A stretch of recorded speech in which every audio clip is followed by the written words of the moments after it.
Hi everyone, I'm Miss Ashley, and today for Who's Storytime, Black History Month edition, I'm going to read to you a book called Radiant Child. It's the story of young artist Jean-Michel Basquiat. You can see here on the front he's a young boy, and then on the back there's a painting of him when he was older.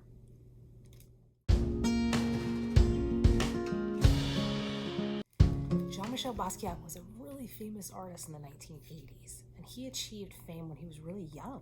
When he was only in his 20s, he was showing art at some of the most important art shows in the world, and his face was on the cover of lots of magazines. And artists today are still really inspired by his work. So in this book, we're going to learn about his childhood growing up in Brooklyn, and we're going to learn about how his mom inspired him and really influenced his creativity and encouraged him along the way.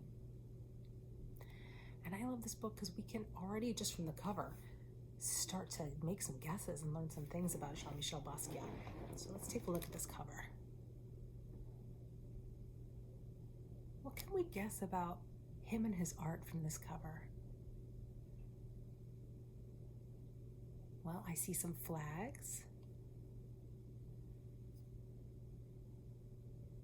Maybe there's some different cultures represented in this book and in his family. Let's see. I see lots of different shapes and materials. I see blocks and pages from books and maps. Maybe he did some collages or used lots of different materials in the artwork that he made. What do you notice about the colors? They're really bright, aren't they? Yeah, lots of bright, bold colors and lots of words. I wonder if his artwork looked like that as well. All right, let's read this book and find out more about Jean-Michel Basquiat.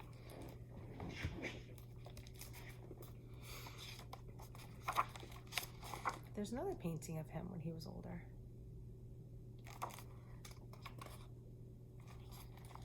This book was written and illustrated by Javaka Steptoe, and it's called Radiant Child, the story of young artist Jean-Michel Basquiat.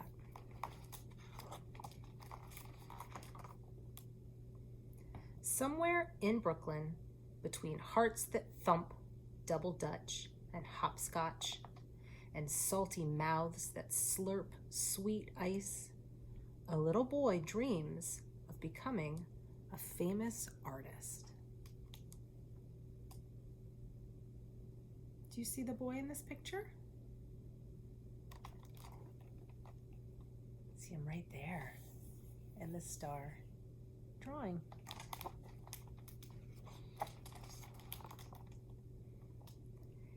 In his house, you can tell a serious artist dwells.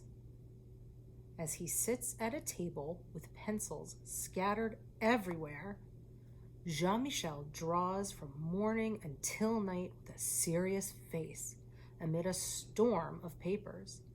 He refuses to sleep until he has created a masterpiece.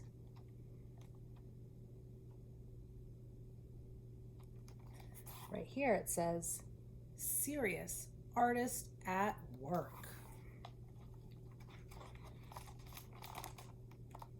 At night, images enchant Jean-Michel's mind, and he wakes from his dreams to add one more line. His drawings are not neat or clean, nor does he color inside the lines. They are sloppy, ugly, and sometimes weird, but somehow still beautiful.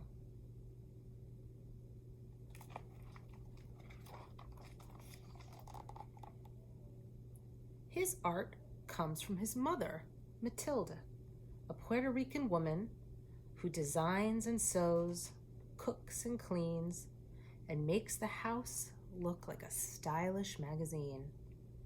But most important, she lies on the floor and draws with Jean-Michel on his father's old work papers.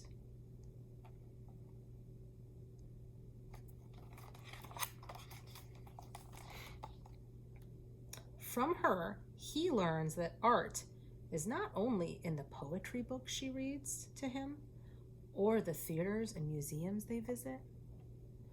Art is the street games of little children, in our style and the words that we speak.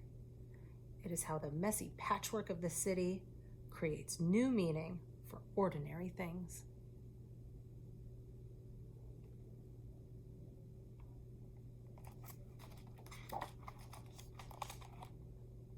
While visiting the museum, they look at his favorite works of art. Reading the story behind each artist, reading the story behind each work, this is how Jean-Michel learns what it means to be a famous artist.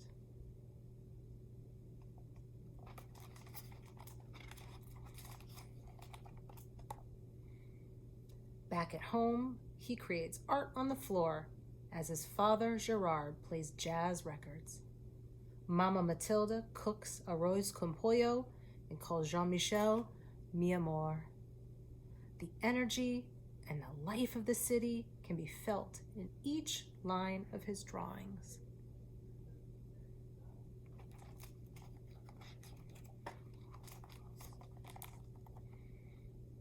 As time goes by, Jean-Michel learns that art has a healing power. After a car accident, he is scared and confused. Matilda gives him a book to calm his fears. It is filled with pictures of bones, skulls, and other body parts. Jean-Michel draws from it until he knows it all from heart. He is no longer afraid.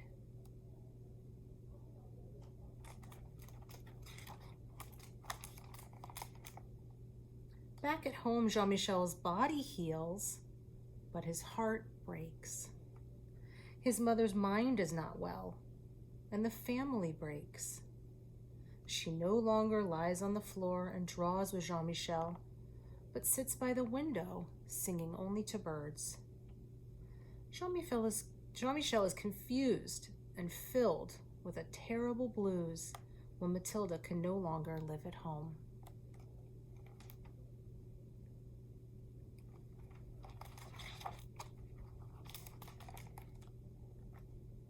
He tries drawing the terrible out of his blues, but things are not the same. As Jean-Michel grows older, he visits his mother when he can, always bringing his artwork to show, telling her that one day it will be in a museum when I am a famous artist.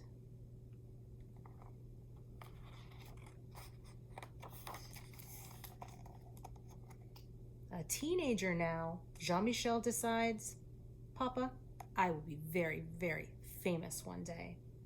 With a sly look, a twinkle in his eye, Jean-Michel leaves Brooklyn for New York City, the Lower East Side, a concrete jungle where only the tough survive.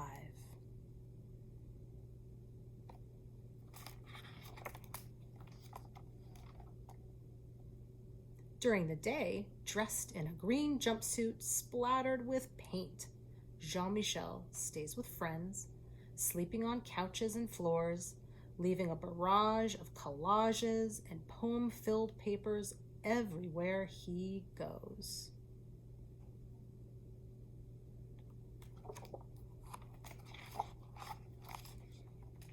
At night, Jean-Michel spray paints the walls downtown with poems and drawings that catch the eye of artists, gallery goers, and passers-by. Under his art, he signs the name Samo instead of Jean-Michel. Everybody wants to know, who is Samo? Do you see Jean-Michel?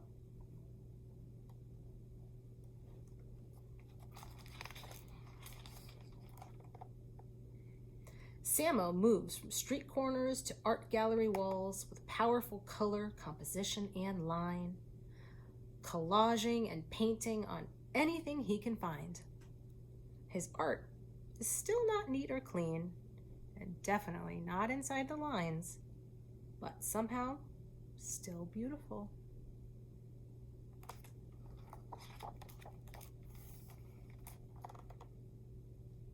With his magical charm, Jean-Michel draws a crowd. But when it's time to work, he prefers to be alone, with the radio and TV on full blast. Now, in expensive suits splattered with paint, he flips through stacks of magazines and open books and paints into the night, and sometimes for days at a time, while sounds and images jump into his head.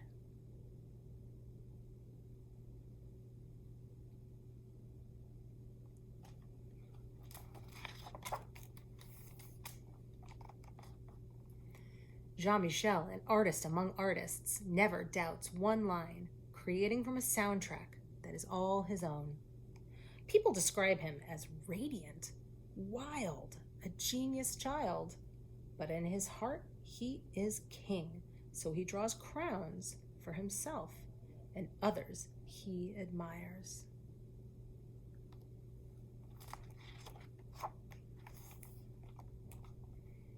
A grown man now, with the art world in his hands, Jean-Michel still visits his mother when he can.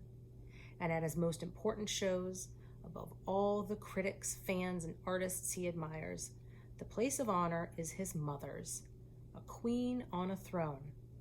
He is now a famous artist. There's Mom, Jean-Michel, and a crown, of course. In the back of this book, there's more information about Jean-Michel. There's information about some of the things that you'll notice in his artwork. And there's a note from Jean-Michel Basquiat, who created this book, and he talks about how he created the artwork in this book. So I recommend checking it out because these pictures are really incredible, and it's the kind of book you want to look at up close so you can see all the details in there. And it might inspire you to find some materials and some paint and crayons and papers and make your own artwork. You can put down on paper anything that comes into your mind, just like Jean-Michel did. Maybe one day you will be a famous artist too. So stay tuned. Later this month, every Thursday, we'll feature a new person in our Who's Who Storytimes Black History Month edition. Hope you enjoy. Bye.